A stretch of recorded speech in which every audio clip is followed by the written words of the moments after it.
Shalom Aleihim, krisis adalah suatu situasi di mana kesulitan-kesulitan terjadi secara terus-menerus dan dalam skala yang besar, sehingga perlu diputuskan suatu tindakan yang segera untuk mengatasi dan mengakhirinya.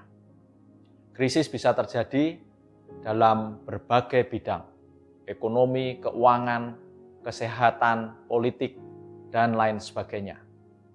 Krisis bisa terjadi dalam skala yang kecil, secara individu, keluarga, komunitas, institusi, maupun negara, dan sampai dunia. Hari ini kita berada di dalam berbagai macam kesulitan, mulai dari kesulitan dalam hal kesehatan, dalam hal ekonomi, dan yang lain. Artinya hari-hari ini kita sedang berada di dalam krisis. Dan setiap orang memiliki cara yang berbeda-beda untuk menghadapi krisis. Demikian juga kita anak-anak Tuhan juga memiliki cara yang berbeda untuk menghadapi krisis yang sedang terjadi. Satu contoh mengenai krisis yang pernah terjadi yang ditulis dalam Alkitab, yaitu ketika Yusuf menjadi penguasa di Mesir. Saat itu Yusuf sedang mengatasi krisis kelaparan yang dihadapi di Mesir. Dan Yusuf membuat langkah-langkah yang sangat signifikan untuk menyelamatkan bangsa Mesir. Semuanya dimulai dari ketika Firaun mendapatkan mimpi. Yang kita percaya bahwa mimpi itu datangnya dari Tuhan. Dan itu menjadi bagian dari cara Tuhan untuk menyampaikan firman-Nya. Di dalam Kejadian pasal yang ke-41, di sana disebutkan mengenai Firaun yang mendapatkan mimpi yang menggelisahkan hatinya. Kejadian pasal 41 ayat yang pertama. Setelah lewat 2 tahun lamanya bermimpilah Firaun bahwa ia berdiri di tepi sungai Nil. Tampaklah dari sungai Nil itu keluar 7 ekor lembu yang indah bangunannya dan gemuk badannya, lalu memakan rumput yang di tepi sungai itu. Kemudian tampaklah juga 7 ekor lembu yang lain yang keluar dari dalam sungai Nil itu, buruk bangunannya dan kurus badannya, lalu berdiri di samping lembu-lembu yang tadi di tepi sungai itu. Lembu-lembu yang buruk bangunannya dan kurus badannya itu memakan ke-7 ekor lembu yang indah bangunannya dan gemuk itu. Lalu terjagalah Firaun. Setelah itu tertidur pulalah ia dan bermimpi kedua kalinya. Tampak timbul dari satu tangkai 7 bulir gandum yang bernas dan baik.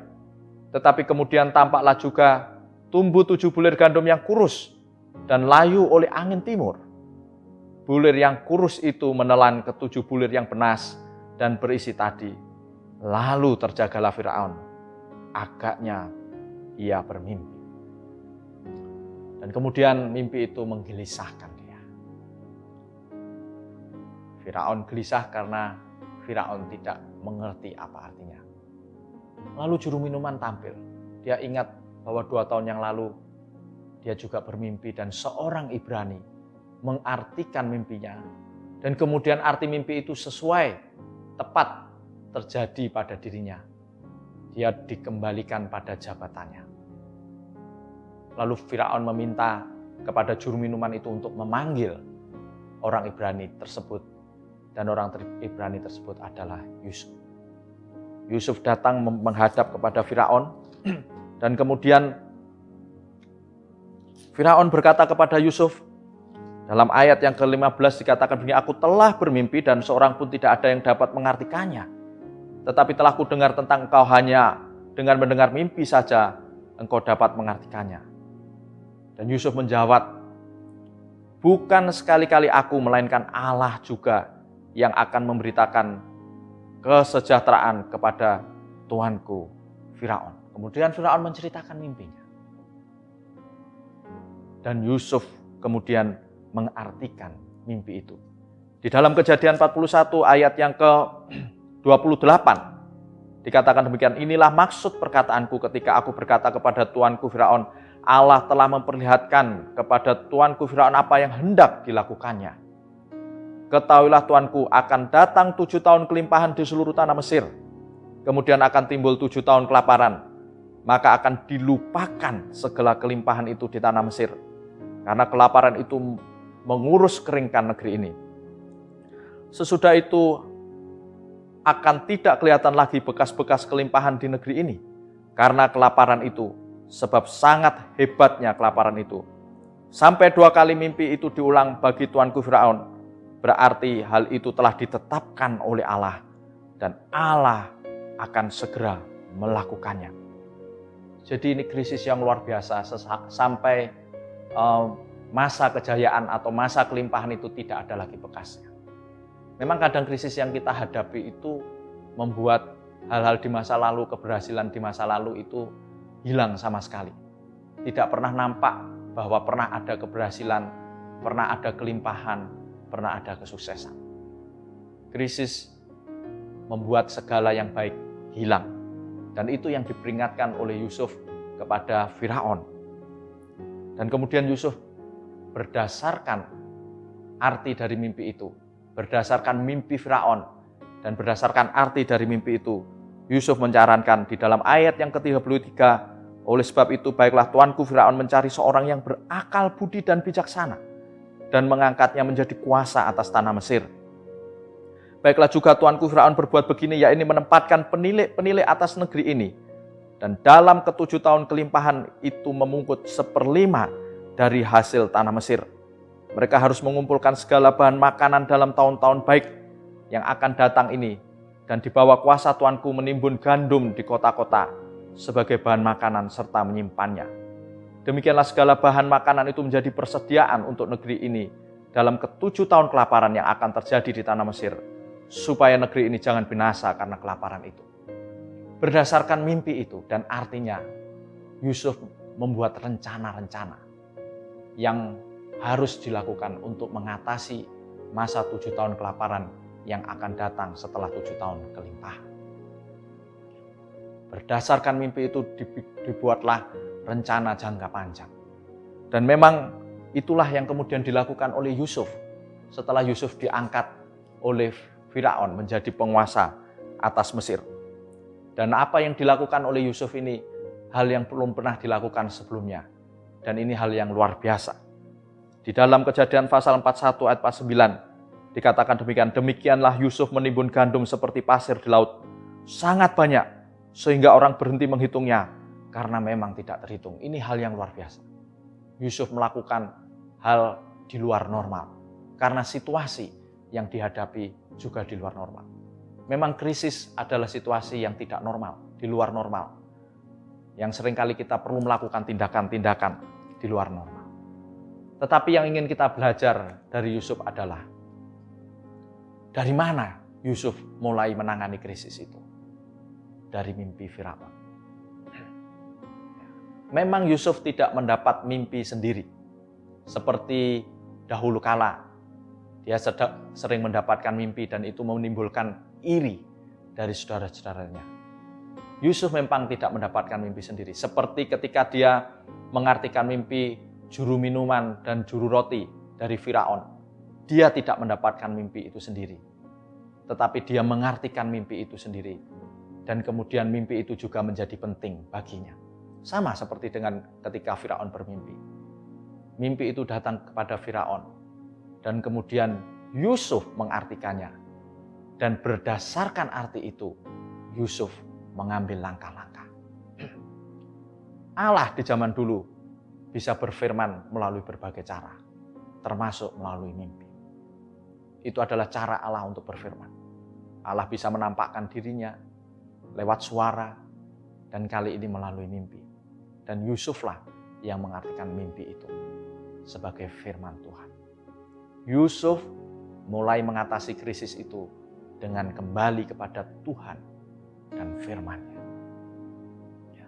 Hari-hari ini ketika kita menghadapi krisis, mari kita kembali kepada Allah dan firman-Nya yang hidup. Mungkin kita tidak menerima mimpi tentang bagaimana kita harus menghadapi krisis yang kita hadapi.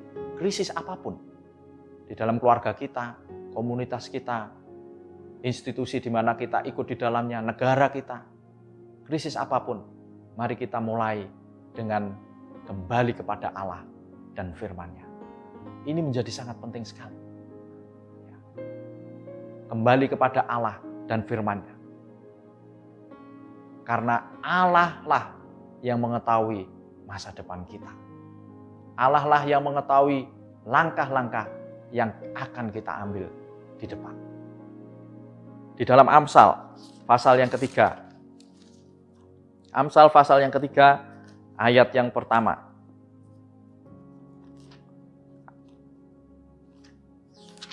Amsal pasal yang ketiga ayat yang ke-6. Akuilah dia di dalam segala lakumu, maka ia akan meluruskan jalanmu. Awal sekali adalah Allah. Mendengarkan Allah dan kemudian juga memberitahukan kepada Allah. Akuilah dia dalam segala laku. Itu menjadi yang terutama. Di dalam segala hal kehidupan kita ketika kita menghadapi krisis, maka mari yang pertama sekali kita lakukan adalah mendengarkan Allah. Mendengarkan firman-Nya dan memberitahukan kepada Allah apa yang sedang kita hadapi melalui doa-doa kita dan persekutuan kita dengan Tuhan. Akuilah dia di dalam segala laku. Ini penting sekali, kembali kepada Allah dan firman-Nya. Di dalam Mazmur 119 ayat 105 katakan, firman-Mu itu pelita bagi kakiku dan terang bagi jalanku. Kembali kepada firman Tuhan. Karena firman Tuhan menjadi pelita yang menerangi jalan kita. Tanpa firman Tuhan, jalan di depan kita menjadi gelap. Kita bisa saja membuat rencana-rencana tentang masa depan kita. Tetapi rencana itu menjadi gelap dan tidak pasti. Karena kalau itu dibuat di luar firman Tuhan.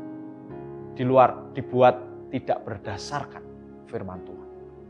Tetapi ketika rencana itu dibuat di dalam firman Tuhan dan berdasarkan firman Tuhan, maka memang kita tidak bisa memastikan masa depan.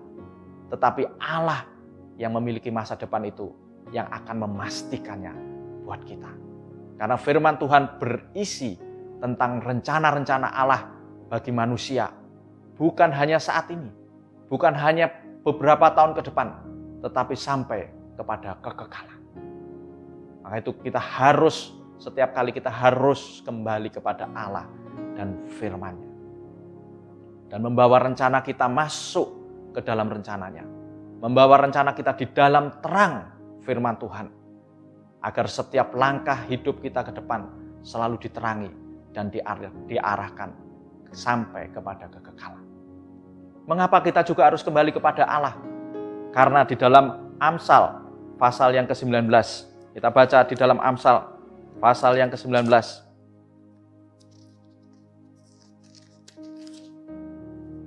Amsal pasal yang ke-19 ayat yang ke-21 mengatakan demikian, banyaklah rancangan di hati manusia, tetapi keputusan Tuhanlah yang terlaksana. Kita pasti membuat banyak rencana berkaitan dengan masa depan, karena rencana selalu berbicara tentang masa depan. Tetapi sekali lagi dikatakan bahwa keputusan Tuhanlah, kehendak Tuhanlah yang terlaksana. Itulah sebabnya penting kepada kita untuk kita selalu memperhatikan firman Tuhan ketika kita membuat rencana-rencana kita ke depan. Ya. Apapun yang kita buat, kalau kita tidak mendasarkannya kepada firman Tuhan, maka itu tidak akan terlaksana. Tetapi apapun yang kita buat, ketika itu kita mendasarkannya kepada firman Tuhan, maka percayalah bahwa kehendak Tuhan yang akan terjadi di atas hidup kita, di dalam hidup kita. Rencana Tuhan itu pun yang akan terjadi hidup kita. Maka itu kita perlu selalu untuk membawa rencana kita selaras dengan firman Tuhan, selaras dengan kehendak Tuhan, selaras dengan apa yang Tuhan mau atas hidup kita. Jangan pernah kita merencanakan segala sesuatu di luar apa yang Tuhan mau, di luar apa yang Tuhan kehendaki. Karena pada akhirnya keputusan Tuhanlah yang akan terlaksana. Kita perlu di dalam situasi krisis untuk kembali kepada Allah dan firman-Nya. Ya, mengutamakan Allah, bukan mengutamakan kepintaran kita sendiri, bukan mengutamakan kebijaksanaan kita sendiri, Jangan kita menganggap diri kita bijak, tetapi takut akan Tuhan. Artinya kita harus mengutamakan Allah di dalam setiap langkah hidup kita. Allah dan firman-Nya. Di dalam firman Tuhan ada janji-janji tentang masa depan yang disediakan Tuhan atas hidup kita.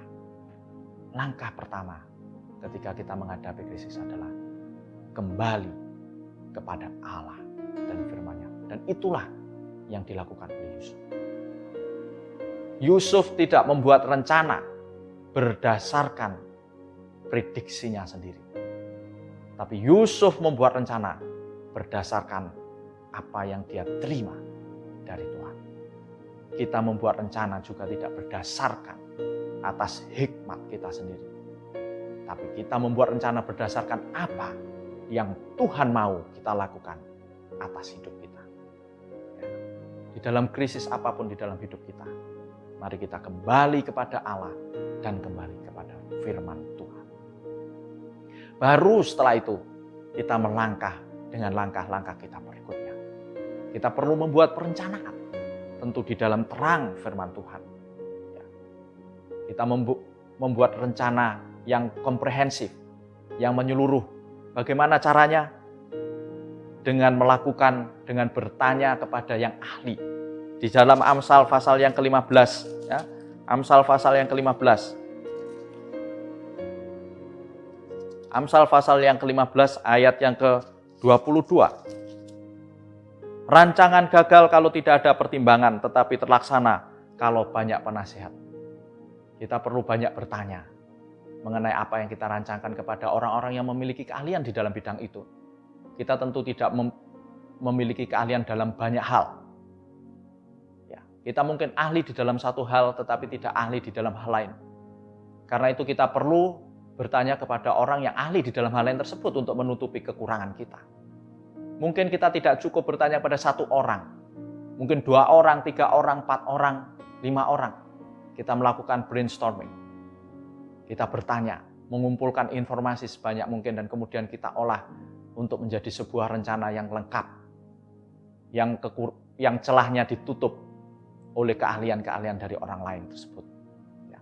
Jangan malu-malu untuk bertanya, apalagi kalau kita tidak bisa, kita tidak mampu, sementara orang lain mampu, sebaiknya memang kita harus bertanya kepada orang lain. Ya. Kita harus menggali sebanyak mungkin informasi, supaya celah-celah di rencana kita bisa ditutup. Tetapi terlaksana kalau penasehat banyak. Kita perlu nasihat dari orang-orang yang memang ahli. Jangan tanya kepada orang yang memang tidak ahli. Mungkin mereka malah menjerumuskan kita atau ketidakmengertiannya menyesatkan kita. Kita harus tanya, meminta nasihat kepada orang-orang yang memang ahli. Supaya rencana kita menjadi rencana yang lengkap. Ya. Kemudian kita harus membuat rencana yang efektif. Efektif artinya tepat sasaran. Ya, tepat sasaran. Krisis apa yang kita hadapi, dan kemudian kita harus membuat rencana untuk menghadapi krisis itu. Misalnya krisis di dalam usaha kita. Kita harus membuat rencana yang tepat seperti yang dihadapi oleh krisis dalam usaha tersebut. Apakah masalahnya di dalam hal pemasaran, di dalam hal produksi, atau di dalam hal penyediaan bahan baku. Jangan ketika krisisnya adalah krisis di dalam pemasaran, lalu kita membuat penyelesaian yang berkaitan dengan bahan baku. Mungkin berkaitan, tetapi itu berkaitan dengan sangat jauh. Ya, relasinya terlalu jauh. Kita harus tepat sasaran. Pas seperti yang dibutuhkan. Sebagai karyawan, mungkin tempat kita bekerja sedang menghadapi krisis. Mulai ada optimalisasi, kemudian mulai ada pengurangan jam kerja, mulai ada pengurangan gaji.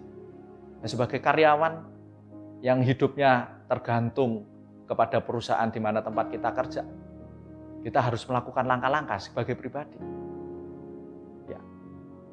Misalnya kita mulai bekerja melebihi dari apa yang diharapkan oleh atasan kita. Atasan kita suka sekali kalau melihat karyawannya bekerja melampaui apa yang diharapkan. Misalnya berikutnya kita mulai mengupgrade skill kita, keterampilan kita, knowledge kita, pengetahuan kita. Sehingga ketika atasan kita membutuhkan kita, dia mendapatkan jawaban yang memuaskan dari kita. Jangan ketika ada krisis di tempat kita kerja lalu kita melakukan yang sebaliknya. Datang terlambat, sering meninggalkan pekerjaan, hitung-hitungan dengan atasan, menolak pekerjaan, dan lain sebagainya. Jangan. Itu tidak efektif, tidak sensitif terhadap situasi. Krisis ekonomi di dalam keluarga misalnya. Mari kita mulai pilah-pilah mana kebutuhan primer, sekunder, dan tersier. Mungkin selama ini beberapa dari kebutuhan primer itu ternyata hanya kebutuhan sekunder saja. Dan beberapa dari kebutuhan sekunder itu ternyata hanya tersier saja yang tidak perlu kita penuhi secara segera. Kita mulai pilah-pilah. Jangan ketika ada krisis ekonomi di dalam keluarga, lalu kita malah sering jalan-jalan, sering belanja dan sebagainya. Kita harus melakukan sesuatu yang efektif, yang tepat, menjawab permasalahan yang sedang dihadapi. Permasalahannya apa? Lalu kita pikirkan penyelesaian yang sesuai dengan permasalahan itu apa. Rencana kita haruslah rencana yang efektif, menjawab persoalan. Berikutnya rencana kita haruslah rencana yang kreatif, yang inovatif. Situasi krisis itu adalah situasi yang tidak normal. Karena itu kita tidak bisa hanya bekerja, hanya bertindak, berencana dengan cara yang normal, yang biasa-biasa saja. Kita memerlukan satu cara yang lebih dari biasanya, extraordinary, yang berbeda dari biasanya, yang luar biasa, tindakan yang luar biasa, yang berbeda dari biasanya, inovatif. Tuhan Yesus ketika berada di muka bumi, dia melakukan pelayanannya dengan cara yang berbeda-beda, tidak selalu sama. Dia tidak selalu berkhotbah atau mengajar di dalam bait Allah. Tidak.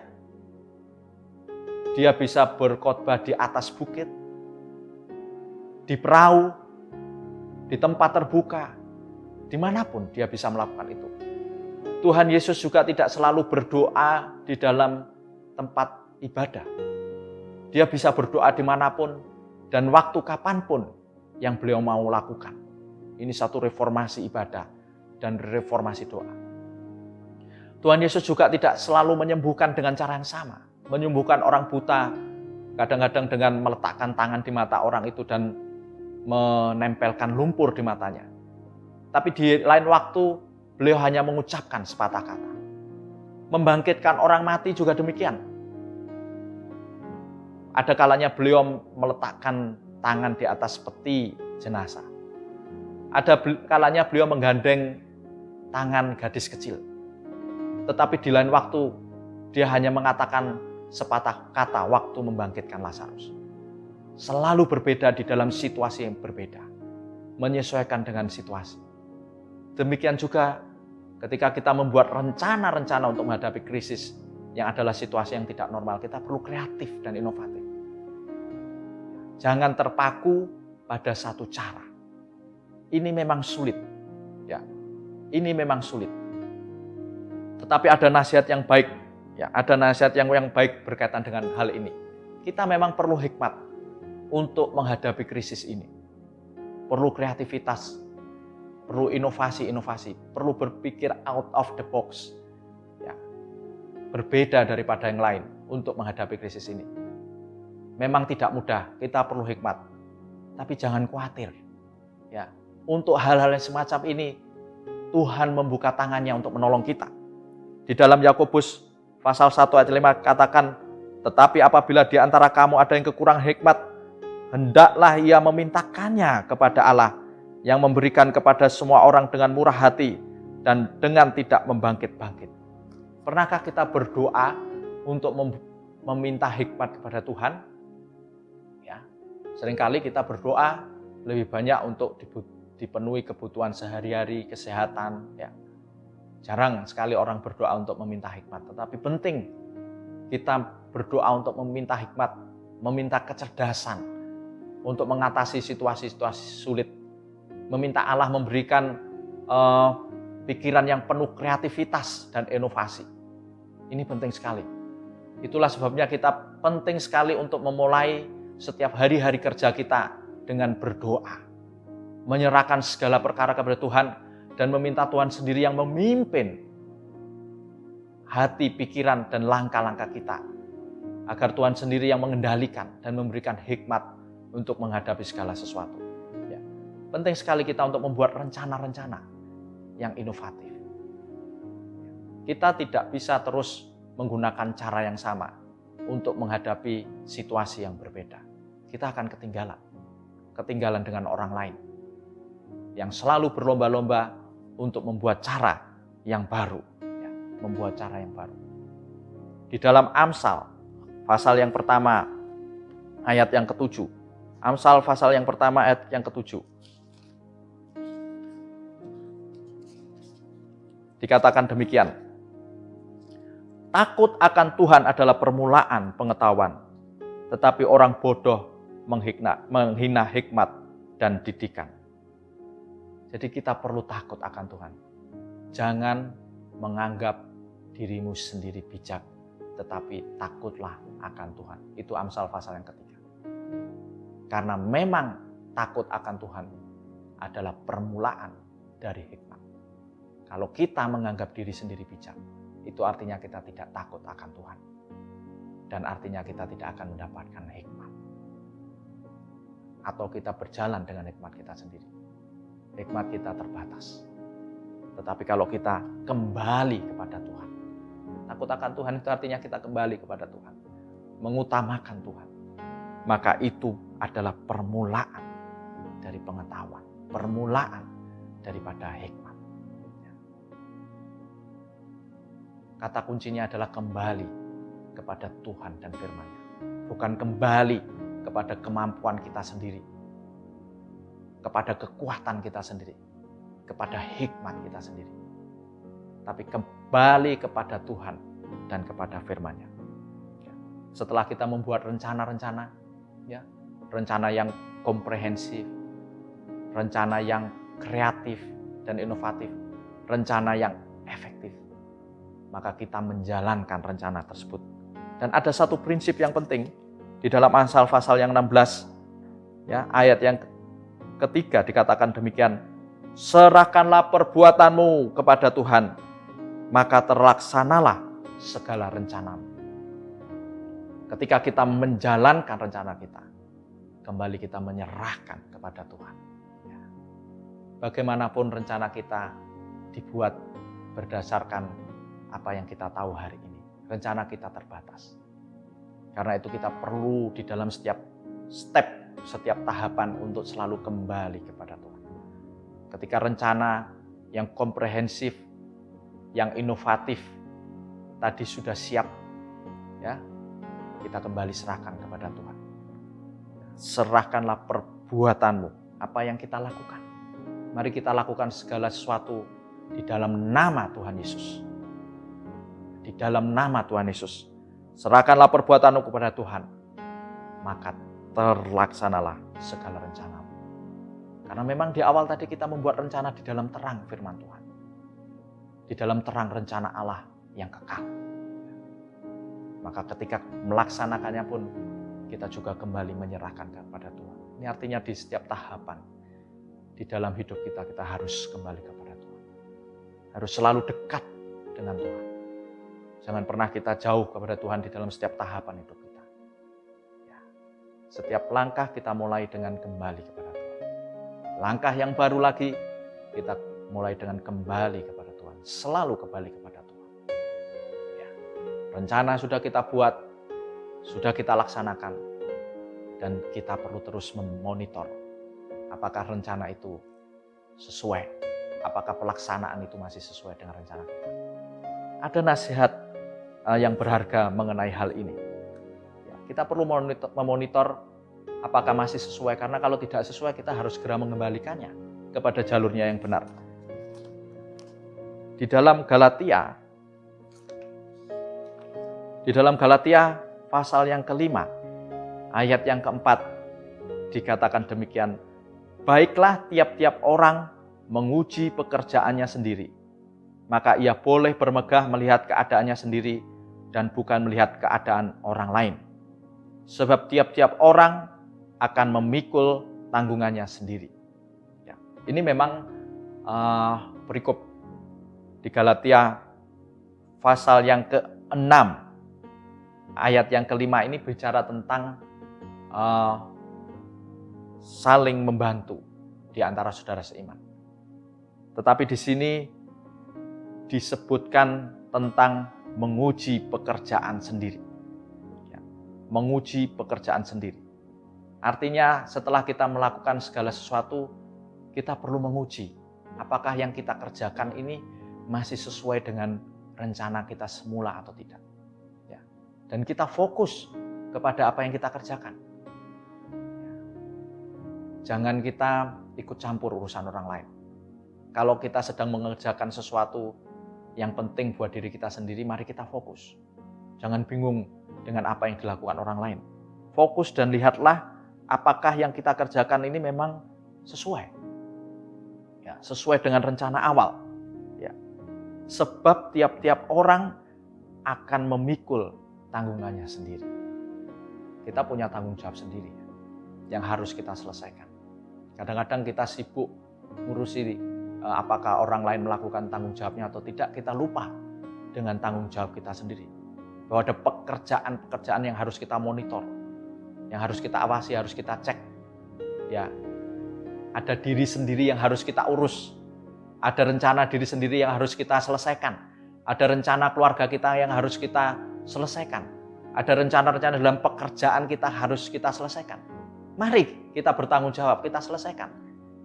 Tidak perlu sibuk ngurusi orang lain, kita selesaikan. Kita fokus saja, kita lihat apakah ini masih dalam rel yang benar, masih dalam jalur yang benar, ataukah sudah berbeda. Ataukah sudah berbeda, menyimpang. Kita baca di dalam Ratapan. Di dalam Ratapan pasal yang ketiga, ayat yang ke-40. Memang ini bicara tentang pertobatan, tetapi ada baiknya kita baca berkaitan dengan bagaimana kita harus mengontrol diri kita dan rencana-rencana kita, mengontrol apa yang kita lakukan. Ratapan pasal 3 ayat 40 mengatakan demikian, marilah kita menyelidiki dan memeriksa hidup kita. Dalam salam lain dikatakan memeriksa jalan-jalan kita dan berpaling kepada Tuhan. Jadi perlu. Ketika kita sudah jauh melangkah, perlu saat untuk kita mengecek lagi. Ya, memeriksa lagi, apakah jalan ini masih sesuai dengan rencana awal? Apakah jalan yang kita tempuh ini masih sesuai dengan kehendak Tuhan? Perlu. Dan memang Roh Kudus dikirimkan kepada kita untuk mengawali hati dan pikiran kita, menjaga supaya jalan kita tetap sesuai dengan firman Tuhan. Ingat bahwa rencana yang kita buat selalu kita bawa kepada Tuhan. Bukan hanya pemikiran kita sendiri. Demikian juga pelaksanaannya kita serahkan kepada Tuhan. Lalu ketika di tengah jalan, ketika kita memonitor, kita juga harus kembali kepada Tuhan. Melihat apakah rencana ini sesuai dengan rencana awal, dan yang terutama apakah yang sedang kita jalankan ini sesuai dengan kehendak Tuhan atau tidak. Ya. Ketika itu menyimpang dari rencana awal, maka segera kita cari cara untuk memperbaikinya. Kita buat koreksi, kita buat action untuk kembali kepada rencana awal. Ketika langkah kita mulai menyimpang dari kehendak Tuhan, mari kita mulai kembali bertobat dan kembali kepada Tuhan di dalam segala hal yang kita lakukan. Ya. Kita perlu terus memonitor apa yang kita lakukan, supaya apa yang kita lakukan selalu benar, terutama di hadapan Tuhan. Ya. Kita menguji pekerjaan kita. Kita menguji jalan-jalan kita. Kita juga perlu minta kepada Tuhan untuk menguji jalan-jalan kita. Di dalam Mazmur 139 ayat yang ke-23, selidikilah aku ya Allah dan kenalah hatiku, ujilah aku dan kenalah pikiran-pikiranku. Lihatlah apakah jalanku serong dan tuntunlah aku di jalan yang kekal. Kita perlu punya sensitivitas. Secara pribadi kita menguji diri kita sendiri. Menilai yang salah lakukan benar atau tidak, sesuai dengan rencana atau tidak. Ya. Apakah hati dan pikiranku benar? Tetapi kita juga minta kepada Tuhan, kepada Allah juga untuk menguji dan menilai kehidupan kita. Ini sungguh luar biasa. Karena kemudian yang mengontrol jalan-jalan kita, yang mengontrol rencana kita bukan hanya diri kita sendiri, tetapi juga Allah.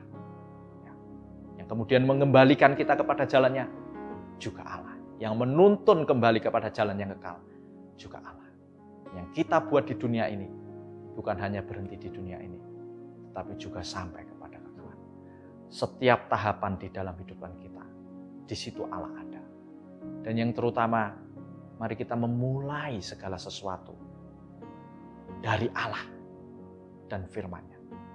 Jangan pernah memulai segala sesuatu dari diri kita sendiri dan hikmat kita sendiri. Situasi krisis harus kita hadapi. Situasi di dalam hidup kita sehari-hari harus kita hadapi dengan memulai kembali kepada Allah dan firman-Nya. Baru setelah itu kita membuat rencana-rencana di dalam hidup kita. Rencana yang komprehensif, rencana yang kreatif, rencana yang efektif. Kita serahkan kepada Tuhan pelaksanaannya dan kemudian kita uji. Minta Tuhan juga untuk menguji, melihat apakah langkah-langkah kita masih benar dan sesuai dengan kehendak-Nya. Dan kita minta Tuhan menuntun langkah-langkah kita sampai kepada kekekalan. Awalilah segala sesuatu dengan kembali kepada Allah dan firman. Karena di sanalah jawaban akan masa depan kita. Amin. Mari kita berdoa. Bapa di dalam surga, kami mengucap syukur untuk firman-Mu yang mengingatkan kami untuk selalu kembali kepada Engkau dan kepada firman-Mu. Ampuni kami kalau selama ini kami melangkah berdasarkan diri kami sendiri, berdasarkan kemampuan kami sendiri, berdasarkan hikmat kami sendiri. Kami ingin menghadapi segala sesuatu dengan memulainya dari Engkau dan dari firman-Mu Tuhan. Ajarlah kami untuk tetap terus berada di dalam Engkau. Di dalam langkah-langkah hidup kami, di dalam perencanaan-perencanaan kami, selalu kembali kepada Engkau. Di dalam pelaksanaannya, selalu menyerahkan kepada Engkau. Ajarilah kami juga untuk selalu menguji diri kami, menguji apa yang kami kerjakan, dan marilah Engkau sendiri juga yang menguji kami Tuhan. Meneliti kami, menyelidiki kami, apakah kami benar atau tidak, dan meluruskan jalan kami. Mengucap syukur untuk firman-Mu Tuhan. Biarlah Roh Kudus tetap berbicara di dalam hati kami. Menuntun langkah-langkah hidup kami. Kami percaya Engkau telah memberkati kami Tuhan oleh firman-Mu. Dan kami mohon marilah Engkau juga memberkati kami dengan damai, sukacita, kebahagiaan, kesehatan, dan kesejahteraan yang melimpah-limpah, yang mengalir kepada sesama kami dan untuk memuliakan Engkau. Kami serahkan segala doa, permohonan, dan ucapan syukur kami ini kepada Allah di dalam nama Tuhan Yesus Kristus, Gembala agung kami dan pemelihara jiwa kami. Haleluya. Amin.